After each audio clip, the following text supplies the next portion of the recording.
एक बार फिर से स्वागत है आपका अपने चैनल हिराल्ड ऑनलाइन क्लासेस में। मैं उम्मीद करता हूं कि आप सभी स्वस्थ होंगे। तो जैसा कि आपको पता ही है कि हमारी जो इम्पोर्टेंट क्वेश्चंस की सीरीज है अग्निवीर वायु की, हमने आपको कहा था कि हम आपको यहाँ पे क्लास में डेली का इम्पोर्टेंट क्वेश्चन सॉल्व कराएंगे। तो उसके लिए हमारी आज ये पहली क्लास है जो कि फिजिक्स की है, जिसमें कि 25 इंपॉर्टेंट क्वेश्चन जो 12th का सिलेबस था सीबीएसई का, उसी के बेसिस पे ये क्वेश्चन है जो हम आपके लिए लेके आए हैं। तो आप अगर चैनल पे नए हैं तो चैनल को सब्सक्राइब कर लीजिए, जिससे कि आपको जो नेक्स्ट वीडियो डलेगा उसका नोटिफिकेशन जल्दी मिल जाएगा। तो आज की हम क्लास शुरू करते हैं। हमारा जो पहला क्वेश्चन है वो आपको दिख रहा होगा स्क्रीन पे। The study of a physical process at low temperature of liquid nitrogen, यानी तरल नाइट्रोजन के कम तापमान पर एक भौतिक प्रक्रिया के अध्ययन को कहा जाता है। तो इस प्रक्रिया को कहा जाता है क्रायोजेनिक्स, जो कि ऑप्शन फर्स्ट में दिया गया है। इसके अलावा जो इसमें इंपॉर्टेंट एक बात है वो है कि जो लिक्विड नाइट्रोजन का बॉइलिंग पॉइंट होता है, यानी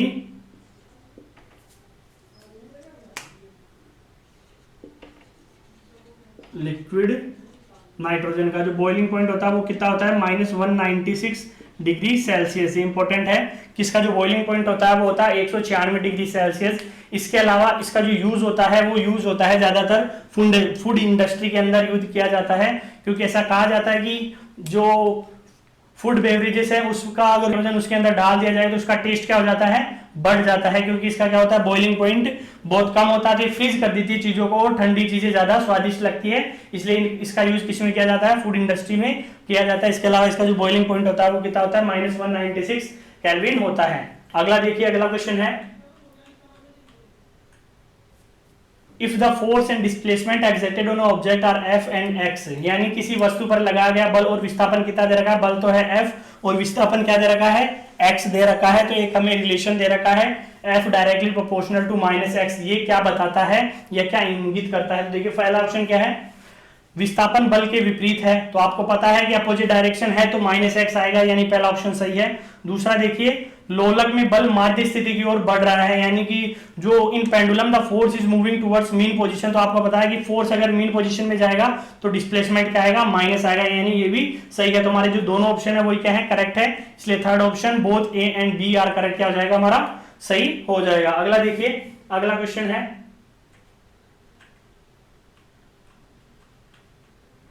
torque of bar magnet is maximum in magnetic field when, यानी चुंबकीय क्षेत्र में सर चुंबक का टॉर्क अधिकतम होता है।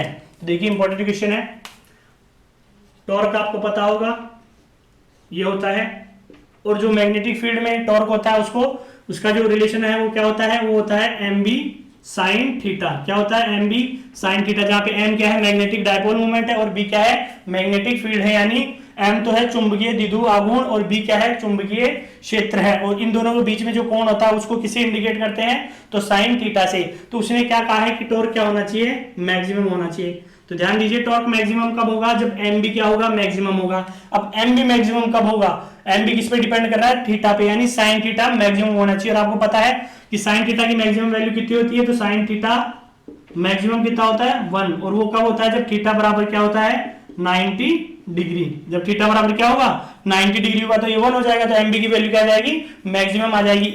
अगर इसकी वैल्यू कम होगी तो मल्टीप्लाई होने के बाद ये वैल्यू भी कम हो जाएगी, तो 1 पे क्या होगी, मैक्सिमम। और हमें क्या दे दिया कि थीटा कितना हो जाए 90 डिग्री होना चाहिए। इनमें रिलेशन क्या हो गया कि एम क्या होगा, परपेंडिकुलर होगा बी के, यानी चुंबकीय द्विध्रुव आघूर्ण क्या होगा, चुंबकीय क्षेत्र के लंबवत होगा, तभी क्या होगा, टॉर्क मैक्सिमम, यानी जो बल आघूर्ण है वो क्या होगा, अधिकतम होगा। तो इसका जो करेक्ट है वो है एम परपेंडिकुलर टू बी, जो कि शायद पहले ऑप्शन में दे रखा है, magnetic dipole moment is perpendicular to magnetic field, यानी चुंबकीय द्विध्रुव आघूर्ण चुंबकीय क्षेत्र के क्या है, लंबवत है। ठीक है, अगला देखिए, अगला क्वेश्चन है, सिंपल सा क्वेश्चन है, a heater is used in 220 volt power supply and take 8 ampere current then power is, यानी 220 वोल्ट बिजली आपूर्ति में एक हीटर का उपयोग किया जाता है और 8 एम्पियर वो बिजली के लेता है। तो वर्तमान यानी उसकी शक्ति जो पावर पूछा है, तो आपको पता होगा पावर का फॉर्मूला P6। हमने तो इसको ऐसे याद किया था P6, कैसे याद किया था P6, और मैं उम्मीद करता हूं कि आपने भी ऐसे याद किया होगा। P6 कैसे याद किया था कि पावर की जो फॉर्मूला होता है वो होता है V इंटू आई, और अगर हम रोमन में देखें तो ये क्या होता है 6 होता है, इसलिए हमने क्या याद किया था P6। आप भी ऐसे भी याद रखिए कि जब भी पावर पूछेंगे तो हम क्या बोलेंगे P6। P6 से पावर बराबर क्या हो जाएगा, पोटेंशियल डिफरेंस इनटू करंट। ये क्या है, विभवांतर, और ये क्या है, विद्युत करंट, यानी तो P बराबर V क्या दे रखा है 220 वोल्ट फॉर्मूले में पुट कर दीजिए 220, और करंट दे रखा है, वो दे रखा है कितना 8 एम्पियर, कितना दे रखा है 8 एम्पियर। तो इसको अब मल्टीप्लाई करेंगे तो कितना हो जाएगा 1760 वोल्ट, और पावर का जो ऐसा यूनिट होता है वो होता है वाट। तो कितना हो जाएगा 1760 वाट, क्या हो जाएगा हमारा राइट आंसर हो जाएगा, जो कि कौन से ऑप्शन में दे रखा है, तो आपको दिख रहा होगा पहला ऑप्शन क्या हो जाएगा हमारा करेक्ट आंसर हो जाएगा 1760 वोल्ट। अगला है question, how much inside and outside pressure difference of A spherical drop of water of 2 mm radius if surface tension, यानी 2 mm त्रिज्या की क्या दे रखी है हमें गोलाकार पानी की बूंद दे रखी है, और उसकी क्या दे रखी है हमें त्रिज्या दे रखी है, और इसके साथ साथ उसका पृष्ठ तनाव दे रखा है। और हमें क्या पूछा है, हमें पूछा है कि जो गोलाकार पानी की बूंद है उसका बाहरी दाब और आंतरिक दाब के अंदर कितना अंतर है। तो देखिए मान लीजिए ये कोई गोलाकार बूंद है, तो यहाँ पे जो इनसाइड प्रेशर है हम इसको पी आई दे सकते हैं, आउटसाइड को पी ओ। इसके अलावा देखिए जो इसकी रेडियस दे रखी है वो दे रखी है आर बराबर 2 mm, क्या दे रखी है 2 mm। तो आपको पता है इसको किस में पर कन्वर्ट करेंगे हम मीटर में, तो mm का कितना हो जाएगा 10 की पावर -3 मीटर। इसके अलावा जो इसका सरफेस टेंशन दे रखा है वो दे रखा है 70 इंटू 10 की पावर -3 न्यूटन मीटर। और हमें क्या पूछा है इन दोनों में डिफरेंस, यानी मान लीजिए P I minus P O, और इसको हम किसे रिप्रेजेंट करते हैं डेल्टा पी से, यानी difference between internal and outer pressure of A spherical water drop. और इसका जो फॉर्मूला होता है वो आपको पता ही होगा कितना होता है 2Ty/r। अगर पता नहीं है तो याद कर लीजिए कि जो डिफरेंस होता है अंदर और बाहर, यानी पानी के बूंद में अंदर आंतरिक और बाहरी जो दाब होता है उसका जो डिफरेंस होता है अंतर होता है डेल्टा पी बराबर क्या होता है 2T इंटू आर। यहाँ पे टी क्या है सरफेस टेंशन, तो वैल्यू पुट कर दीजिए 2 इंटू टी की कितना दे रखा हमें 70 इंटू 10 की पावर -3, और आर की जगह हम क्या लिखेंगे 2 इंटू 10 की पावर -3, माइनस 10 की पावर -3 से 10 की पावर -3 कट गया, 2 से 2 कट गया, तो यहाँ से अगर हम डेल्टा पी की वैल्यू निकालेंगे तो कितनी आ जाएगी 70 न्यूटन पर मीटर। कितनी हो जाएगी 70 न्यूटन पर मीटर, जो है हमारा क्या हो जाएगा राइट आंसर हो जाएगा, जो कि किस ऑप्शन में दे रखा तो आपको देखा होगा थर्ड ऑप्शन क्या हो जाएगा हमारा करेक्ट आंसर हो जाएगा। अगला देखिए, अगला क्वेश्चन है,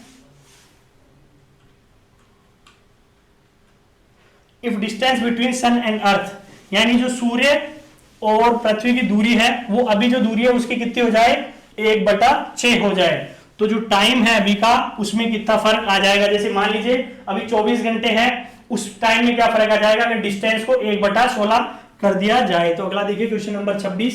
तो आपको पता होगा कि 12th में आपके एक चैप्टर है गुरुत्वाकर्षण, उसमें हमने कैपलर्स के लॉ पढ़े थे कैपलर के, तो उसमें जो थर्ड लॉ है कैपलर का वो एक रिलेशन बताता है कि जो टाइम पीरियड है वो सेमी मेजर एक्सिस के क्यूब के प्रोपोर्शनल होता है, टाइम पीरियड का स्क्वायर, यानी T square directly proportional to R cube.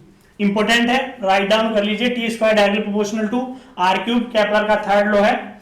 इसी से हम फॉर्मूला बिल्डअप करेंगे, तो देखिए यहां से हम लिखेंगे T1 का स्क्वायर क्या हो जाएगा और T2 का स्क्वायर, ये किसके डायरेक्टली प्रोपोर्शनल है, तो ये डायरेक्टली है, तो R1 का क्यूब बराबर हो जाएंगे R2 का क्यूब। अब देखिए मैं क्या दे रखा है, उसने कहा है कि जो डिस्टेंस है वो 1/16 हो जाएगी। देखिए T1 तो मान लीजिए 1 है और T2 हमें फाइंड करना है, अभी का टाइम 1 मान लेते हैं, और T2 फाइंड करना है कि 1 का कितना गुना हो जाएगा, जबकि R1 को हम क्या मानेंगे, तो R1 को मानेंगे R, क्या मानेंगे R1 को R, और जो R2 है वो कितनी हो जाएगी, तो R2 हो जाएगी R का 16वां हिस्सा, यानी कंप्लीट जो रेडियस है या डिस्टेंस उसको हमने R मान ली, तो उसने क्या बोला 1/16 जाएगा, यानी R/16। अब देखिए कुछ नहीं, इस फॉर्मूले में पुट कर दीजिए, तो देखिए T1 की जगह 1 और 1 का स्क्वायर कितना होता है 1, तो कितना आ जाएगा 1। T2 का स्क्वायर हमें निकालना है, यानी T2 का स्क्वायर एज इट इज रखेंगे, R1 का क्यूब की जगह क्या रखेंगे R का क्यूब, और R2 की जगह रखेंगे R/16 का होल क्यूब, R/16 का होल क्यूब। तो देखिए यहां से R क्यूब, एक R क्यूब से एक R क्यूब कट जाएगा, क्या हो जाएगा कैंसिल आउट हो जाएगा। उसके बाद देखिए तो यहां बचेगा 1/T2 का स्क्वायर बराबर 16, नीचे है ऊपर चला जाएगा तो क्या हो जाएगा 16 का क्यूब हो जाएगा। अगला देखिए T2 का स्क्वायर बराबर, अब 1/16 क्योंकि T को हम ऊपर लेके जाएंगे तो 16, और हम इसको 16 वैसे लिख सकते हैं क्या, 4 का स्क्वायर की पावर कितनी हो जाएगी 3, क्योंकि 16 क्या होता है 4 का वर्ग होता है,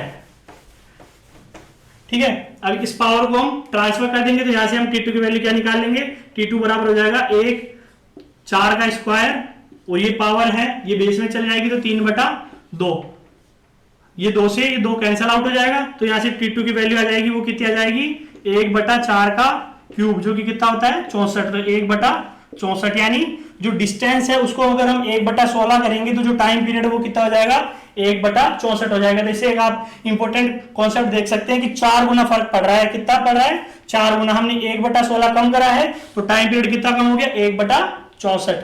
इंपॉर्टेंट क्वेश्चन है, आपको केपलर का थर्ड लॉ याद होना चाहिए, जो कि क्या बताता है हमें, डिस्टेंस और टाइम पीरियड में क्या बताता है, रिलेशन बताता है, और वो क्या होता है T² डायरेक्टली प्रोपोर्शनल होता है R³ के।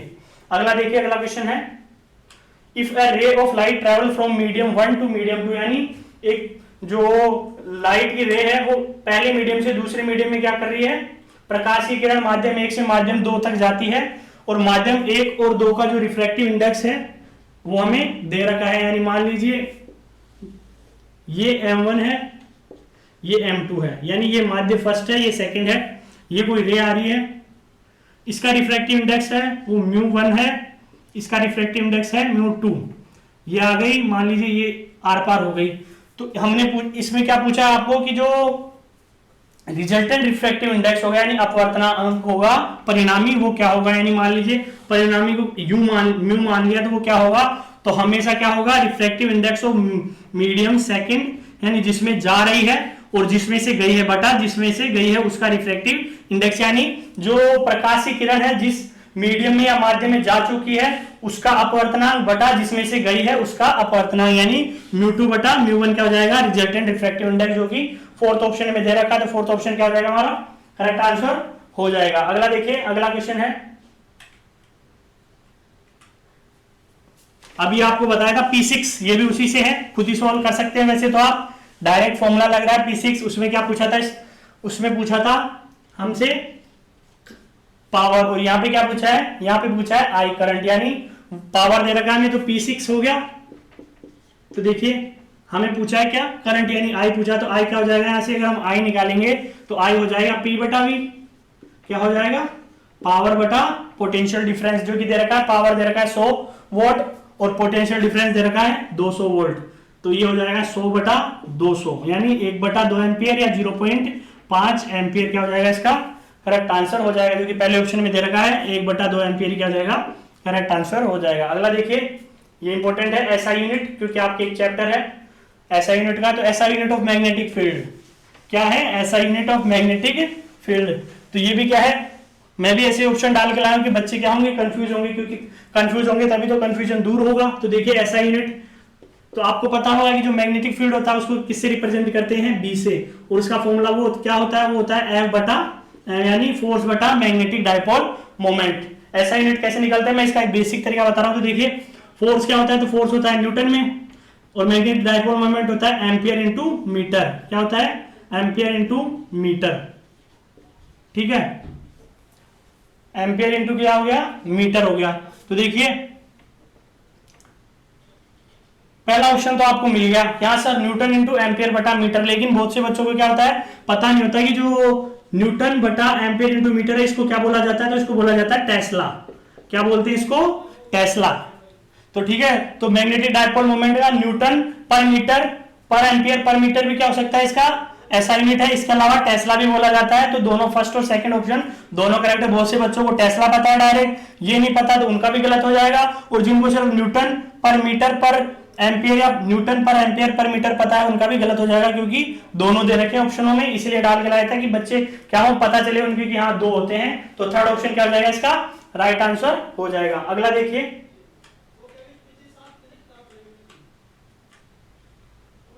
अगला बिल्कुल सिंपल सा क्वेश्चन है, वैसे तो आपका रीजनिंग का है लेकिन यहाँ पे भी कभी कभी पूछ लेता है।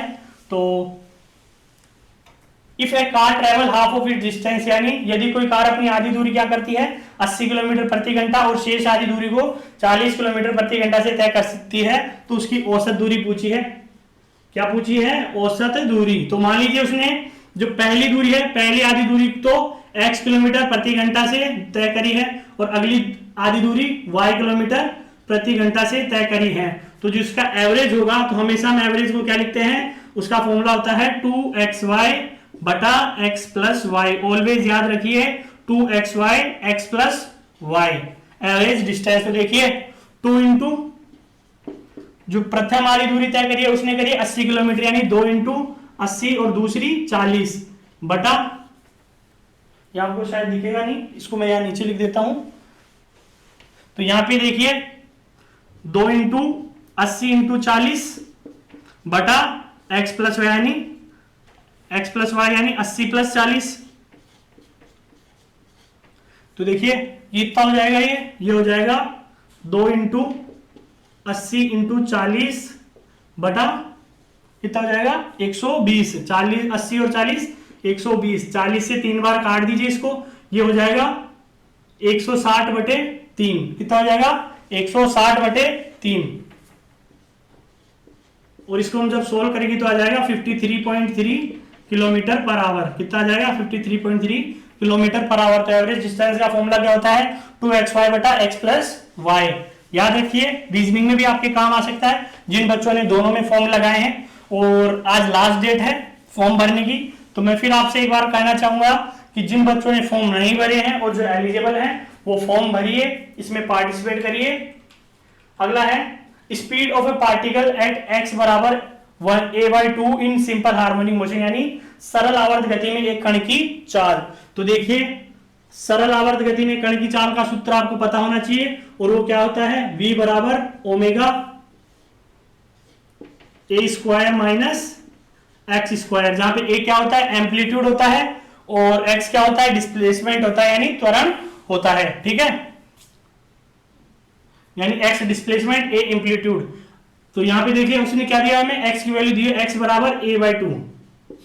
कुछ नहीं है, फॉर्मूले में पुट करके सोल्व कर लीजिए। इसके साथ साथ एक इंपॉर्टेंट है कि उसने क्या पूछा है कण की चाल, तो ओमेगा क्या होता है, ओमेगा की वैल्यू आपको पता होना चाहिए। तो ओमेगा होता है, देखिए ओमेगा वो फाइंड आउट कैसे करते हैं, ओमेगा यानी एंगुलर वेलोसिटी यानी कोणीय वेग। तो ये होता है थीटा बटा टी, यानी जो टाइम पीरियड में एक कंप्लीट रिवॉल्यूशन दिया गया है। तो आपको पता होगा एक पूरा चक्कर कितने का होता है 360 डिग्री का, और पाई कितनी होती है 180। तो इसको लिखते हैं थीटा की जगह 2 पाई, और टाइम पीरियड को हम कैपिटल टी से डिनोट करते हैं। तो ओमेगा बराबर क्या होता है 2 पाई बाई टी। तो कैसे आता है मैंने आपको बता दिया, थीटा बटा टी।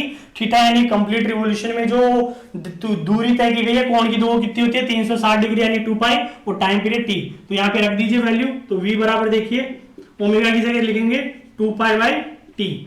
ठीक है, under root a square, x square है तो a स्क्वायर बटा 4 हो जाएगा। कुछ नहीं है, सिंपल सोल्व कर दीजिए। 2 pi by T as it is रहने दीजिए। यहां से 4 में से 1 गया तो √3, a स्क्वायर बटा 4 को बाहर निकालेंगे तो कितना हो जाएगा a बटा 2।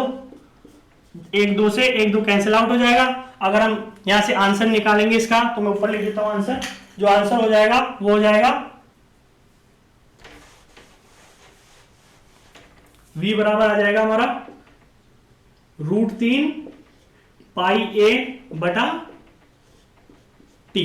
√3 पाई a बटा टी, जो कि सेकंड ऑप्शन में दिया हुआ है √3 पाई a बटा टी, वही क्या हो जाएगा हमारा राइट आंसर हो जाएगा। अगला देखिए फिर से एसआई यूनिट का यूनिवर्सल ग्रेविटेशनल कांस्टेंट, यानी यूनिवर्सल ग्रेविटेशनल कांस्टेंट का क्या पूछा हमें, एसआई यूनिट पता होना चाहिए, यानी सार्वभौम गुरुत्वीय स्थिरांक जो कि g है, उसकी जो एसआई यूनिट है वो क्या होनी चाहिए हमें पता होना चाहिए। तो आपको पता होगा कि ग्रेविटेशनल फोर्स निकालते हैं क्वेश्चन नंबर 32। तो क्या होता है फॉर्मूला उसका, F डायरेक्टली प्रोपोर्शनल टू क्या होता है m1 m2 r स्क्वायर। क्या होता है m1 m2 r स्क्वायर। जब प्रोपोर्शनल का साइन हटाते हैं तो एक कांस्टेंट आता है g, और m1 m2 r स्क्वायर। ठीक है, बता रहा हूं मैं आपको, निकालना बिल्कुल सिंपल। अब हमें निकालना है g का, तो मान लीजिए g बराबर क्या आ जाएगा, r इधर m1 m2 नीचे, तो f r स्क्वायर बटा m1 m2। अब निकाल लीजिए, देखिए g का हमें क्या निकालना है एसआई यूनिट। क्या निकालना है एसआई। फोर्स का क्या होता है न्यूटन गुना रेडियस का क्या होता है मीटर स्क्वायर, तो न्यूटन मीटर स्क्वायर। मास का क्या होता है केजी, केजी इंटू केजी, तो केजी का स्क्वायर आ गया। क्या हो गया न्यूटन मीटर स्क्वायर पर केजी स्क्वायर। सेकेंड ऑप्शन दे रखा वही राइट आंसर। इसके अलावा कभी कभी सीजीएस पूछ लेता है तो वो भी ध्यान रखिए, इसका जो सीजीएस होता है वो होता है डाइन सेंटीमीटर स्क्वायर पर ग्राम स्क्वायर। क्या होता है, न्यूटन किस में लिखते हैं हम, डाइन में, मीटर का क्या हो जाएगा सेंटीमीटर स्क्वायर और केजी स्क्वायर का ग्राम स्क्वायर। ठीक है, तो ये इसका प्रोसीजर है। वैसे तो आप डायरेक्ट याद रखिए, लेकिन कभी कभी अटक जाए तो आपका पता होना चाहिए कि ग्रेविटेशनल फोर्स होता है F directly proportional to m1 m2 बटा r स्क्वायर। वहां से एक यूनिवर्सल ग्रेविटेशनल कांस्टेंट आता है g की वैल्यू होती है F r स्क्वायर बटा m1 m2। फोर्स का हमें पता है न्यूटन, रेडियस का हो जाएगा मीटर स्क्वायर, m1 m2 यानी kg इंटू केजी का स्क्वायर, वही क्या हो जाएगा इसका ऐसा यूनिट हो जाएगा। अगला देखिए, अगला क्वेश्चन है,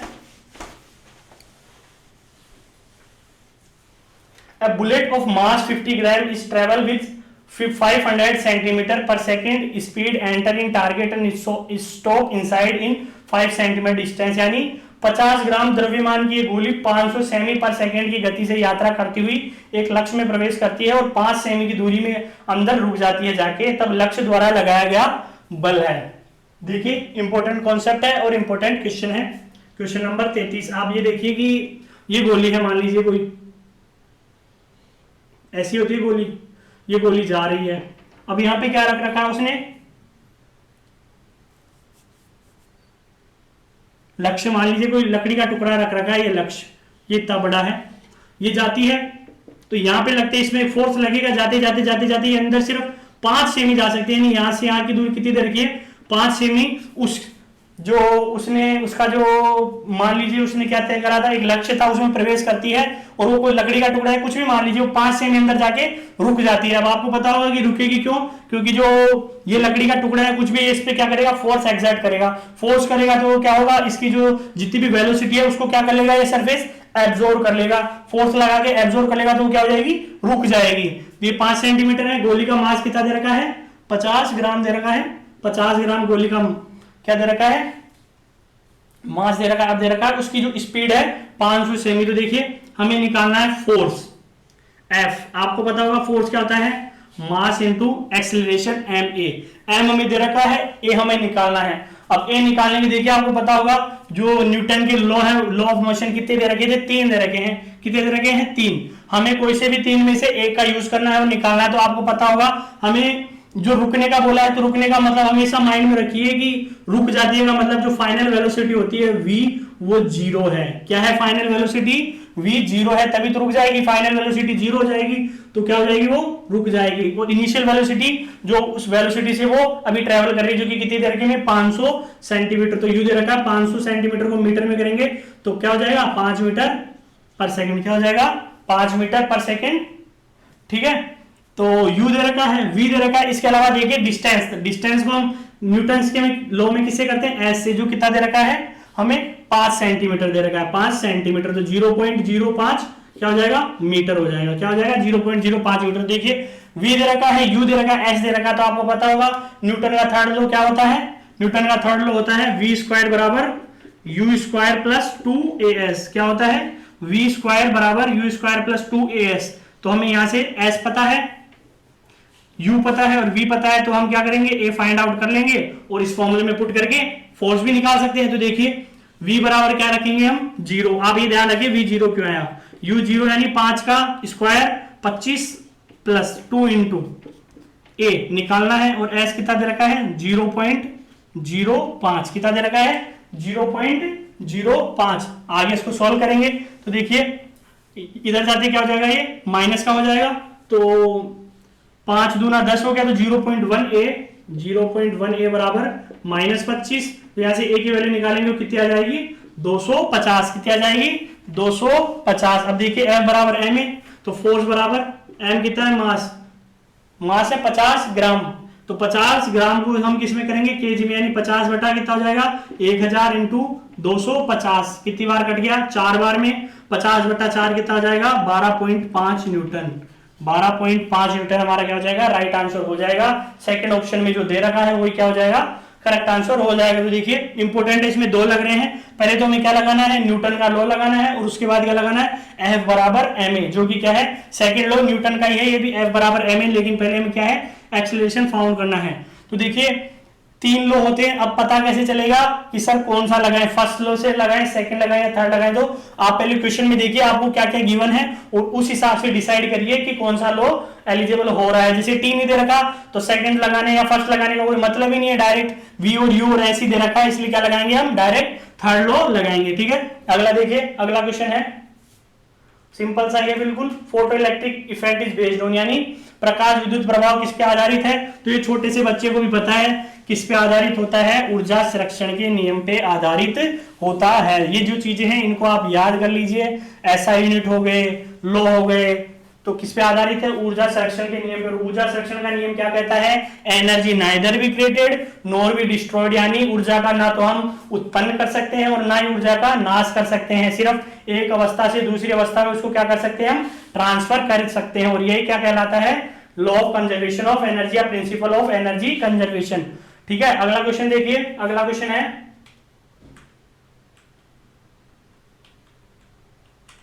in which colour maximum refractive index in dispersion of light. देखिए इंपॉर्टेंट है, डिस्पर्जन ऑफ लाइट किससे आ गया, डिस्पर्जन ऑफ लाइट से। तो देखिए आपको पता होगा विबग्योर, बच्चे को पता है विबग्योर, इंद्रधनुष के 7 रंग विबग्योर। तो ये क्या होता है, ये किसका होता है? तो ये आपको पता होगा वैसे तो कि इंक्रीजिंग ऑर्डर होता है किसका, लैम्डा का।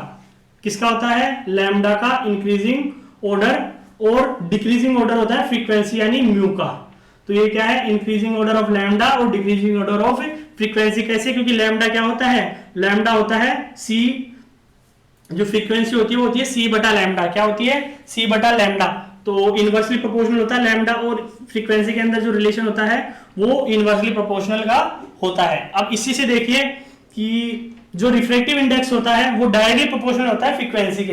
किसके, फ्रीक्वेंसी के, यानी फ्रीक्वेंसी डायरेक्टली प्रोपोर्शनल होती है रिफ्रैक्टिव इंडेक्स, मान लीजिए म्यू या एन से, कभी कभी इसको एन से भी रिप्रेजेंट करते हैं, आपकी बुक में शायद एन से ही कर रखा है। तो म्यू डायरेक्टली प्रोपोर्शनल है किसके, एन के, यानी फ्रीक्वेंसी बढ़ेगी तो रिफ्रैक्टिव इंडेक्स क्या होगा, बढ़ेगा।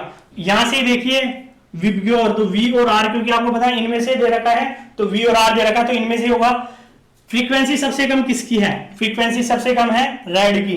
क्यों कम है, क्योंकि इसका जो लैम्डा होता है वो मैक्सिमम होता है, इसलिए क्या होता है, इसका डिस्पर्जन कम होता है। जबकि आपको पता होगा कि जो खतरे के निशान होते हैं वो सब रेड कलर के बनाए जाते हैं, क्यों, क्योंकि इसका डिस्पर्जन कम होता है, जबकि वोयलेट का डिस्पर्जन हो जाता है। इसलिए इसके जो रेड कलर का क्या होता है, ये जितने भी हॉस्पिटल के साइन हो गए, इसके अलावा जो ब्रेकर बनाए जाते हैं वो क्या होते हैं, सब रेड कलर से बनाए जाते हैं। तो फ्रीक्वेंसी सबसे कम किसकी होती है, तो फ्रीक्वेंसी सबसे कम होती है रेड की। तो लैम्डा सबसे ज्यादा हो गया रेड का। अब फ्रीक्वेंसी जिसकी कम होगी उसका क्या होगा, रिफ्रैक्टिव इंडेक्स कम होगा, और जिसकी फ्रीक्वेंसी मैक्सिमम उसका रिफ्रैक्टिव इंडेक्स भी मैक्सिमम। तो फ्रीक्वेंसी मैक्सिमम होती है वॉयलेट की, तो रिफ्रैक्टिव इंडेक्स भी किसका मैक्सिमम हो जाएगा, वॉयलेट का। यानी सेकंड ऑप्शन क्या हो जाएगा हमारा, बिल्कुल करेक्ट आंसर हो जाएगा। ठीक है, अगला देखिए, अगला है what is the nature of electric field lines from positive charge. छोटा सा क्वेश्चन, आपको पता होगा पॉजिटिव चार्ज का मतलब इलेक्ट्रिक फील्ड लाइंस क्या होती है, दूर भाग जाती है या बाहर जाती है, तो इसका जो राइट आंसर हो जाएगा इसके बाहर। बाकी के क्वेश्चन हम नेक्स्ट वीडियो में करेंगे।